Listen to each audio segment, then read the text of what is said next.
6 दिसंबर 1992 को जो सबसे पहले उस गुंबद पर चढ़ने वाले थे, आज दुर्भाग्य है कि उनका नाम कोई नहीं लेता। मैं सौभाग्यशाली हूँ कि मैं अयोध्या में पैदा हुआ और मैं अयोध्या का ही हूँ। तो मैंने वहाँ पे जो मुंसिफ सदर की अदालत थी, वहाँ पे मैंने प्रार्थना पत्र दिया कि अगर इस तरीके का कोई आदेश नहीं है, तो प्रशासन को ये आदेश दिया जाए कि वो तत्काल वहाँ पे आप ताला खोलें। तो हमारे चारों शंकराचार्यों द्वारा विरोध किया जा रहा है। वो अपनी जगह पे वो ठीक है। वो अपने उनके हिसाब से ठीक हो सकता है, धार्मिक दृष्टिकोण से ठीक हो सकता है। लेकिन मुझे नहीं लगता है कि इस विरोध का कोई बहुत ज़्यादा मायने रखता है। नमस्कार दोस्तों, मैं आशीष, आप देख रहे हैं द पैम्फलेट। 22 जनवरी अब नज़दीक है, श्री राम मंदिर बनने वाला है, प्राण प्रतिष्ठा का समय आने ही वाला है। अगर हम इस 500 वर्षों के पूरी इस टाइमलाइन को देखें तो इसमें कुछ महत्वपूर्ण तारीखें हैं, कुछ महत्वपूर्ण लोग हैं, कई तरह के लोग हैं, कुछ के योगदान प्रत्यक्ष हैं, कुछ के अप्रत्यक्ष हैं, कुछ ऐसे नाम हैं जिन्होंने महत्वपूर्ण तारीखों पर महत्वपूर्ण फैसले जिनकी वजह से लिए गए और आज वो कहीं ना कहीं थोड़ा बहुत हमें शायद उनके नाम भी याद नहीं है। ऐसा ही एक वाकया था जब 1986 में श्री राम मंदिर का ताला खुलवाया गया था। सोचिए, उसके बाद हिंदू वहाँ पर पूजा, जो श्री राम मंदिर है वहाँ पर पूजा आरती करने के लिए उनको परमिशन मिल गई थी। ये काम हो पाया उमेश चंद्र पांडे जी की एक पीआईएल की वजह से, जिसके बाद 25 जनवरी 1986 से 1 फरवरी 1986 के बीच जो कुछ भी घटा उस एक पीआईएल की वजह से, और फिर 40 मिनट के अंदर अंदर कैसे अदालत ने उस ताले को खोलने का आदेश दिया था, हम आज के साक्षात्कार में उन्हीं से जानते हैं। उमेश चंद्र पांडे जी, आप वही हैं जिनकी वजह से श्री राम मंदिर में जो ताला लगा हुआ था वर्षों से, वो खुला था। ये पीआईएल जी डाली हाँ। गई कब, क्या आपकी उम्र उस वक्त क्या रही होगी, क्या जुनून था, आपके आसपास के लोग उस वक्त क्या कर रहे थे, शहरों का माहौल क्या था, बाकी सब जो कुछ भी उस वक्त चल रहा था। तो आप, मुझे लगता है, सबसे बेहतरीन व्यक्तित्व हैं जो इस बारे में हमारा मार्गदर्शन श्रोताओं का भी दर्शकों का भी कर सकते हैं। स्वागत है सर आपको। एक्चुअली मैं उस समय जो है 1986 में मैं थोड़ा सा वो पत्रकारिता भी करता था और फैजाबाद में वकालत करता था। तो उस दरमियान मुझे एक लोकल न्यूज़पेपर में इसके इतिहास में जो रिलीजियस मॉन्यूमेंट्स थे, जैसे ये सब प्लेसेस थे, इसके बारे में हिस्टोरिकल प्लेसेस के लिए जो है वो लिटरेचर लिखने का मना हो रहा था। उसके दरमियान में मैंने इसका लिखा था, जो उसमें पब्लिश भी हुआ था एक लोकल न्यूज़पेपर में।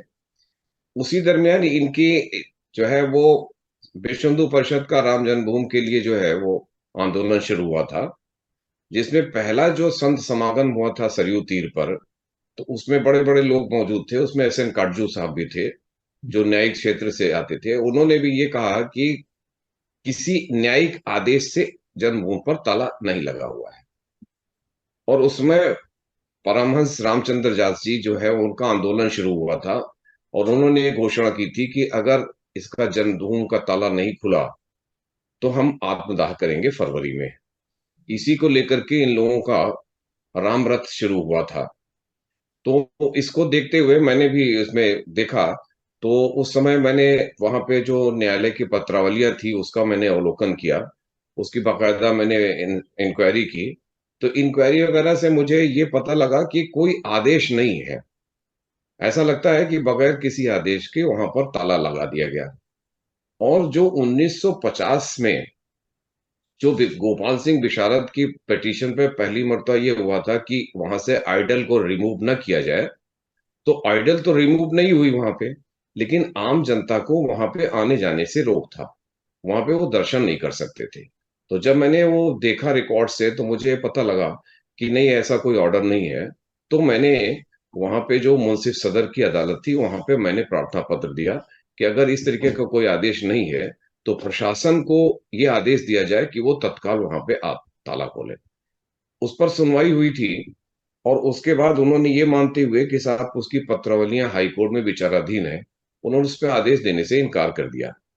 28 जनवरी के उस आदेश के खिलाफ मैंने न्यायालय, उसमें जिला जज के यहाँ मैंने उसकी अपील फाइल की।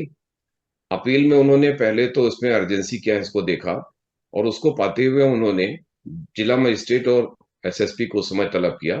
वो इंदु कुमार पांडे साहब थे और करमवीर सिंह थे। और सुनने के बाद उन लोगों ने ये कहा कि साहब अगर कोई ऐसा है तो लॉ एंड ऑर्डर पे कोई दिक्कत नहीं है। न्यायालय ने ये पाया कि कोई आदेश नहीं है, और ये बगैर किसी आदेश के उस पर ताला लगा हुआ था। तो वो ताला खोलने का आदेश उन्होंने 1 फरवरी 1986 को दे दिया। वो बिल्कुल पूरी की पूरी तरीके से न्यायिक प्रक्रिया के तहत में था। और एक्चुअली जब कोई आदेश ही नहीं था तो उस पर ताला लगाना पूरी तरीके से गैर कानूनी और अवैध है, इसलिए वो खोल दिया गया। और उस दिन से आम जनता को अपने भगवान श्री राम का दर्शन बिल्कुल निकट से करने का सौभाग्य प्राप्त हो गया था। ये उसमें था हुआ था। जी, तो श्री राम मंदिर की जो भी मैं अभी कह रहा था कि जो टाइमलाइन है, एक तो मीर बकी से, एक बाबर के इतिहास से लेकर के 19 आजाद भारत में, एक बार पहले भी वहां पर विवाद हुआ था जब ब्रिटिश शासन था। फिर आजाद भारत में वहां पर राम मंदिर की जो प्रयास हुए, उसमें कई किस्म के लोग रहे होंगे। आपको सबसे ज्यादा प्रभावित, मोटिवेट किस चीज ने किया कि आप ये पीआईएल दायर करें, या हिंदुओं का जो वहां पर पूजा पद्धति है, पूजा करने का जो अधिकार है, उसको लेकर के आपके आसपास उस वक्त क्या हो रहा था? नहीं, उस समय असल में ये आंदोलन तो ये शुरू हुआ था इसमें जिस समय 1949 में, जी। जिसमें वहां पे का मंदिर का जो है वो प्राकटोत्सव हुआ था मूर्ति का। और उसके बाद से 145 की कार्रवाई की गई थी जिसमें अटैच हुआ था, जिसमें एक तरीके से मुसलमानों को रोक दिया गया था, वो कोई नमाज नहीं अदा करते थे और हम्म। केवल पूजा पाठ होती थी। वहां पे एक राम संकीर्तन चलता था, अखंड कीर्तन चल रहा था। वो अखंड कीर्तन चलने पर और जो ये मूवमेंट शुरू हुआ राम जन्मभूमि आंदोलन का, कि मुक्ति आंदोलन कराई जाए, जी। तो उससे निश्चित रूप से मैं भी प्रभावित था और वहाँ के लोकल लोग भी थे। और इसलिए मैंने इसमें जब देखा कि जब इनके साधु संतों की और न्यायिक अधिकारियों की, और उस समय श्रीश चंद्र दीक्षित साहब थे, जितने भी प्रशासनिक अधिकारी थे, राजमाता सिंधिया थी, इनका सबका था, अशोक सिंघल वगैरह थे, इन लोगों की सबकी जो है वार्तालाप चल रही थी, मीटिंग चल रही थी। तो स्वाभाविक है कि आम जनता होने के कारण, आम नागरिक होने के कारण, और विशेष तौर से तब जब आप साहित्यिक रूप से पत्रकारिता की पत्रकार के रूप में आपने उस पर कुछ काम किया हो और वकालत से या न्यायिक क्षेत्र से जुड़े हो, तो ये स्वाभाविक होता है कि आदमी की रुचि उसमें होती है। और मैं समझता हूँ कि ईश्वर को जो भी कुछ योगदान देना था मेरे माध्यम से, मैंने उसमें देखा। और जब मुझे ये लगा कि ये न्यायिक विधि से इस पर हो सकता है, तो मैंने ये प्रयास किया और ईश्वर कृपा से वो प्रयास जो है वो सफल रहा। और उसके पहले मैं आपको बताऊं कि जो राम जन्मभूमि का जो आंदोलन था, जो 1949 से न्यायिक तरीके से शुरू हुआ, 145 और फिर सिविल जज के यहाँ से सिविल कोर्ट का मुकदमा, फिर रिसीवर की नियुक्ति, वो सारी चीजें जो हैं वो न्यायिक प्रक्रिया के तहत में की गई थी। तो उससे मुझे लगा कि ये चीजें अगर है तो हो सकती है। और उसको देखते हुए मैं इधर प्रभावित होकर के मैंने दरखास्त दिया था उसमें। उसके बाद फिर एक दिन, उस वक्त आपकी उम्र क्या रही होगी जब आपने पीआईएल दायर की थी? वो मेरी उम्र जो है वो लगभग 38-40 की थी। उसके मेरी बाद मेरी पैदाइश 1955 की है। और ये जो है ताला जो है वो 1986 में खुला था। और फिर एक दिन वो भी आया जब विवादित जो ढांचा था वो समतल कर दिया गया। उस वक्त आपकी भूमिका हाँ थी पूरे उस पीएल, उस और ताला खुलने से लेकर के और फिर उस विवादित ढांचे के गिरने तक, उसके बीच की आप किस तरह से सक्रिय थी इस आंदोलन, राम जन्मभूमि आंदोलन से? देखिए, असल में ऐसा है कि इसके बीच की एक कड़ी थी 1990 की, जी। जो शिलान्यास हुआ था। और शिलान्यास में उस समय के जगत गुरु शंकराचार्य जो स्वामी स्वरूपानंद जी थे, उन्होंने भी शिलान्यास करने की कोशिश की थी कि वो शिलान्यास करेंगे। उनको शिलान्यास करने से उस समय रोका गया।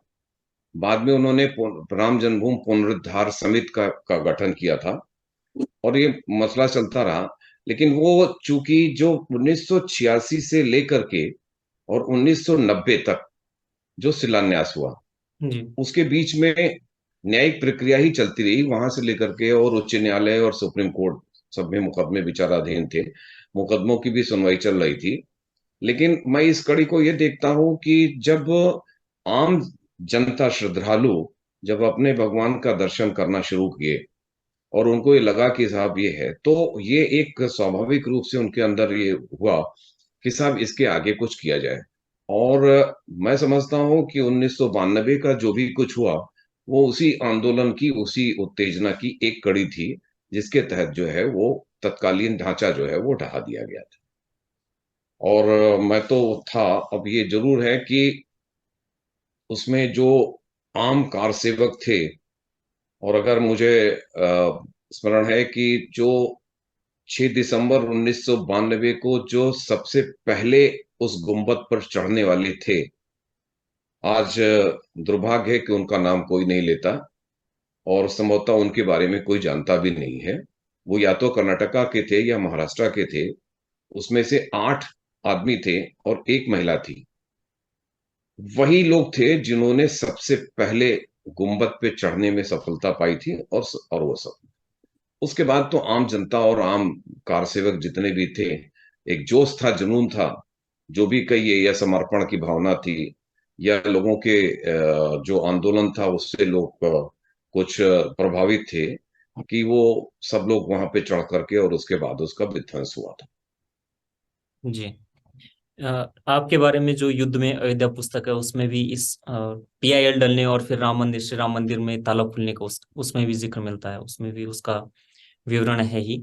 वर्तमान में क्या जी। स्थिति, आप श्री राम मंदिर तीर्थ की ओर से आपको बुलावा आया है, अक्षत निमंत्रण तो मिला होगा, और एक जो न्योता है, बुलावा है उस दिन, तो आप देखिए, है क्या? मैं ये समझता हूँ जी।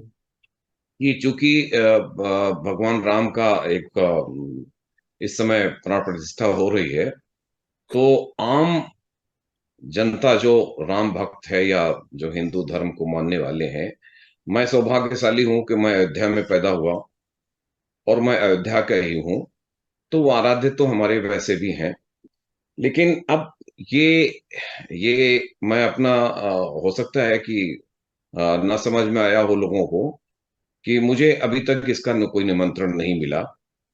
लेकिन इसके लिए मुझे बहुत निराशा नहीं है, इसलिए कि हो सकता है कि आयोजकों के पास इतनी लंबी फेरिस्त है, उसमें उनके ऊपर है कि वो किसको बुलाते हैं या किसको नहीं बुलाते हैं। हाँ, ये जरूर है, ये प्रसन्नता है कि लाखों लाख लोग वहां पे आ रहे हैं। और कुछ भी हो, राम का मंदिर बनना, ये हर आदमी के लिए एक सौभाग्य का विषय है। और मैं इसको इसी तरीके से देखता हूँ कि उससे अयोध्या का भी एक विकास हो रहा है। और जिस तरीके से उसकी तरफ प्रगति हो रही है, उसमें किसी व्यक्ति विशेष का आना या न आना मेरे हिसाब से बहुत मायने नहीं रखता। हाँ, ये जरूर है कि ये क्षोभ होता है कि न्यायिक प्रक्रिया के तहत जिस राम जन्मभूमि के प्राण प्रतिष्ठा की आज बात हो रही है, यदि 1986 में उसका ताला खोलने के बाद आम जनता को पूजा दर्शन की, आराधना की, उसको न मिलती अनुमति, और यहां तक कि जब सर्वोच्च न्यायालय ने अपने यहाँ वो मांगा था कि आप सारे पक्षकार अपनी सहमत व्यक्त करें, कि सजेशन दें, तो मैं सौभाग्यशाली हूं कि मैंने जो सजेशन दिया था कि यदि न्यायालय ये इस निष्कर्ष पर पहुंचती है कि किसी पक्ष विशेष को इसका स्वामित्व न सौंपा जाए, तो वो सरकार को दे दिया जाए, और सरकार उसका जिस तरीके से चाहे उस तरीके से हो। और इस बात को देखते हुए, इसी आधार पर सर्वोच्च न्यायालय ने आदेश पारित किया था, जिसके तहत सरकार को वो भूमि मिली, और सरकार आज इस मंदिर स्थापना कर रही है। इसलिए मुझे ये कहते हुए तो खेद है कि मुझे निमंत्रण पत्र नहीं मिला है। लेकिन अगर नहीं भी मिला है, तो मैं इस पर बहुत ज्यादा निराशा व्यक्त नहीं करता हूँ। हाँ, ये जरूर है कि चाहता हूँ कि उसका सहभागी बनूं, उसको मैं भी देखूं। लेकिन वो ठीक है, भगवान की मर्जी है। भगवान का मंदिर बनना चाहिए, प्राण प्रतिष्ठा होनी चाहिए। कौन जाता है या कौन नहीं जाता है, मेरे विचार से ये बहुत ज्यादा माने अब नहीं रखता है। हम्म। ये वास्तव में, क्योंकि ये महत्वपूर्ण कड़ियों में, जब ये बिना हम उस पीआईएल के डलने या उस ताला खुलने, श्री राम मंदिर में ताला खुलने की प्रक्रिया के, हम जो आज जो कुछ भी हो रहा है उसमें वो एक महत्वपूर्ण कड़ी है, जिससे कि आप जब भी जिक्र आएगा तो एक उसका उल्लेख होना ही होना है। इसलिए आपकी जगह शायद कोई भी होता तो वो वास्तव में वो यही उम्मीद अवश्य करता हाँ, कि ये है।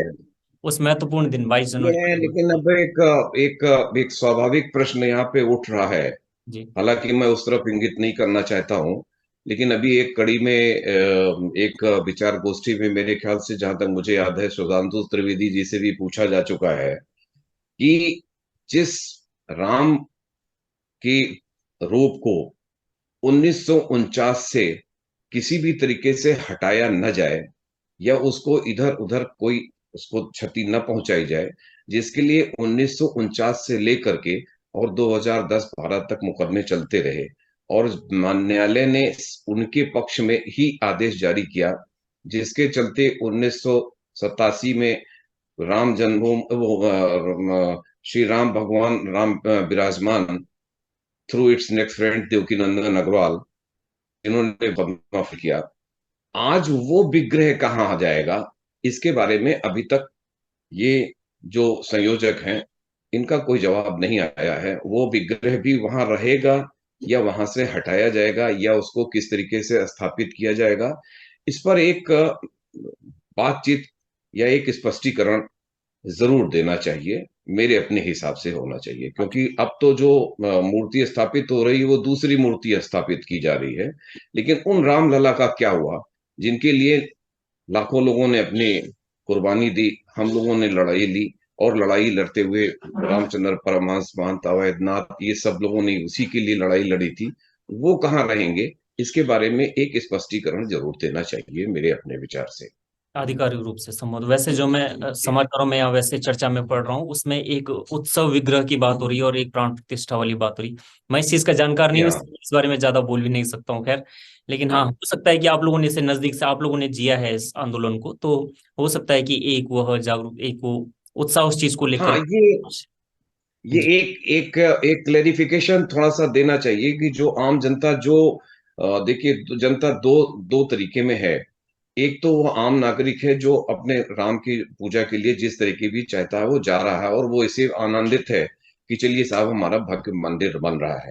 लेकिन एक तबका वो जरूर है, उसमें साधु संत भी मौजूद हैं, उसमें उसमें जो कानूनी लड़ाई लड़ने वाले लोग थे वो भी थे, वो भी हैं, जो पक्षकार थे जो इधर में थे। हाँ, उनके लिए ये जरूर है कि वो विग्रह, वो राम प्राकृत से जो 1949 को उत्पन्न हुए, प्राकट हुए, और जिनकी संरक्षण के लिए, जिनके न हटाने के लिए 1949 से लेकर के लगातार मुकदमे चलते रहे और न्यायालय का आदेश होता रहा, उस विग्रह को क्या करेंगे, एक स्पष्टीकरण मेरे अपने विचार से इस पर आना चाहिए। जी। और नहीं आता है तो भी ठीक है। अब ये सब चूंकि इसमें जो जुड़े हुए हैं सब वेदाचार्य हैं, सब धर्माचार्य हैं, बड़े बड़े साधु संत हैं और पुरोहित हैं, तो वो निश्चित रूप से कुछ न कुछ उन्होंने सोचा होगा। और जो सोचा होगा वो विधि विधान पूर्वक ही होगा, क्योंकि हम लोग तो देखिए, मैं तो विशेष रूप से छोटा मोटा सा एक आदमी हूँ, जो खाली धर्म में आस्था रखता हूँ, और भगवान की जैसे हर आदमी अपने घर पे पूजा करता है, उस तरीके से पूजा करता हूँ। तो इस पर क्या हो सकता है, इतना गूढ़ तो मैं नहीं जानता हूँ। जरूर इस पर कुछ सोचा होगा, लेकिन एक स्पष्टीकरण मेरे अपने विचार से इस पर देना चाहिए इनको। जी। राजनीतिक माहौल उस वक्त कैसा था जब आपने सोचा कि इसमें पूजा का अधिकार हिंदुओं को मिलना चाहिए, और आज कैसा है, कितनी परेशानियां उस वक्त रही होंगी, और आज ये उस लिहाज से कितना साधारण, क्योंकि देखिए, उस समय भी राजनीतिक परिवेश में तो उस समय भी जो राम जन्मभूमि न्यास समिति थी, यही आगे थी। इससे जुड़े हुए विश्व हिंदू परिषद के लोग थे, यही आगे थे। लड़ाई आंदोलन बाहर स्टेज पर जनता के सामने यही लड़ रहे थे। और मैं समझता हूं कि तब से लेकर के अब तक, अब आप अभी देखेंगे कि अब मंदिर की व्यवस्था से लेकर के श्रद्धालुओं का आना जाना, उनके ठहरने और सारी व्यवस्था, ये विश्व हिंदू परिषद ही कर रही है अब। जी। तो मैं समझता हूँ कि तब से लेकर के और अब तक ये विश्व हिंदू परिषद ही है जो चलती आई है। और राजनीतिक रूप से देखिए, अगर राजनीतिक रूप से आप ये समझिए, तो मैं नहीं समझता हूं कि किसी भी राजनीतिक पार्टी ने इसका वास्तविक लाभ लिया है। अन्यथा कांग्रेस पार्टी, जिसके समय में 1949 में हो, 1950 में हो, 1990 में हो, वो इसका श्रेय लेती, उसने श्रेय इसका नहीं लिया।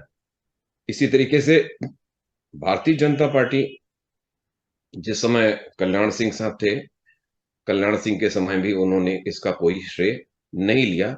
अब इसको किस तरीके से राजनीतिक पार्टियां अपने पक्ष में रखती हैं या अपने विरोध में रखती हैं, ये तो उनके ऊपर निर्भर करता है। मेरा अपना ये मानना है कि ये राम जन्मभूमि आम हिंदू जनता की आस्था का सवाल था, और ये उनके लिए बहुत बड़ी खुशी और उपलब्धि की बात है कि उनकी अपनी आराध्य देव जो है वो, उनकी एक स्थापना हो रही है, भव्य मंदिर बन रहा है, लोगों के आने जाने का एक साधन बन रहा है। हाँ, ये जरूर है, एक परिवर्तन मैंने पाया है, वो ये है कि पहले बहुत बड़े लेखक हुआ करते थे, शिव सिंह सरोज साहब, जी। उनका एक लेख निकला था नवजीवन में और स्वतंत्र भारत में, कि अयोध्या श्रापित है। ये माता सीता ने इसको श्राप दिया है। और उनके हिसाब से उस आलेख में, जहां तक मुझे याद है, ये लिखा हुआ था कि अयोध्या केवल कुछ विशेष समय पर जगती है और उसके बाद फिर खामोशी की चादर ओढ़ के सो जाती है। वो सावन चूला होता है, कार्तिक पूर्णिमा होती है, पंचकोसी और 14 कोसी परिक्रमा होती है। वास्तव में इस समय बहुत ज्यादा श्रद्धालु वहां आते थे और अयोध्या जगती थी, उसके बाद से फिर सन्नाटा हो जाता था। वो सन्नाटा, वो श्राप, अब लगता ये है उससे मुक्ति हो गई है, और वो सन्नाटा अब हमेशा हमेशा के लिए खत्म हो गया है। और इसके लिए निश्चित रूप से वर्तमान सरकार या जो भी आयोजक हैं, वो सब, उनको जो है वो प्रशंसा के पात्र हैं, और उनको बधाई दी जानी चाहिए जी। कि अब अयोध्या जो कभी सोई सी लगती थी, वो पूरी तरीके से जग चुकी है और विकास करने की दिशा में अग्रसर हो रही है। आपको याद होगा 1990 में जब स्वरूपानंद सरस्वती जी ने विरोध किया था और शिलान्यास करने की बात की थी, तो वो शिलान्यास उनके द्वारा नहीं हुआ, लेकिन शिलान्यास हो गया उसका। हम्म। उसी तरीके से इस समय जो हमारे चारों शंकराचार्यों द्वारा विरोध किया जा रहा है, वो अपनी जगह पे वो ठीक है। वो अपने उनके हिसाब से ठीक हो सकता है, धार्मिक दृष्टिकोण से ठीक हो सकता है, लेकिन मुझे नहीं लगता है कि इस विरोध का कोई बहुत ज्यादा माने रखता है। इसलिए कि जब एक आम नागरिक के लिए अगर किसी मंदिर की स्थापना हो रही है, और विशेष तौर से तब जब उस मंदिर के कारण एक अगल बगल और उसकी जो सुप्तावस्था थी वो जागृत अवस्था में बदल चुकी हो, जिससे विकास की गति पकड़ लिया हो जिसने, और जो विकसित एक तरीके से जनपद के रूप में स्थापित होने जा रही हो, मुझे नहीं लगता है कि कोई विरोध इस पर किया जाना चाहिए। जी। और मेरे अपने विचार से इसका सबको स्वागत करना चाहिए। और निश्चित रूप से अगर ईश्वर की प्रेरणा न होती तो 22 जनवरी का दिन ना होता। तो वो अपने आप में ऐतिहासिक है ही है, और हम सबको उस पल का इंतजार रहेगा, इसमें है कुछ। वास्तव में तो 22 जनवरी की तैयारी में ही सभी लोग हैं अभी, क्योंकि समय भी हो रहा है, हमारे पास समय भी सीमित है। हाँ जी। तो हम बात करते रहेंगे और आशा करते हैं कि 22 जनवरी को जो भी जिस तरह से भी हो, यह एक सफलतापूर्वक प्राण प्रतिष्ठा का कार्यक्रम हो, और बिना किसी परेशानी के, बिना इसके, ये जो ये आंदोलन था ये अपने नतीजे तक पहुंच रहा है, और वो भी सफलतापूर्वक रहे। तो धन्यवाद सर, आपने अपना समय दिया, और नहीं हम नहीं, आगे भी आपको इसके बहुत बारे में बात धन्यवाद। करेंगे। जी। बहुत बहुत धन्यवाद आपको, बहुत अच्छा।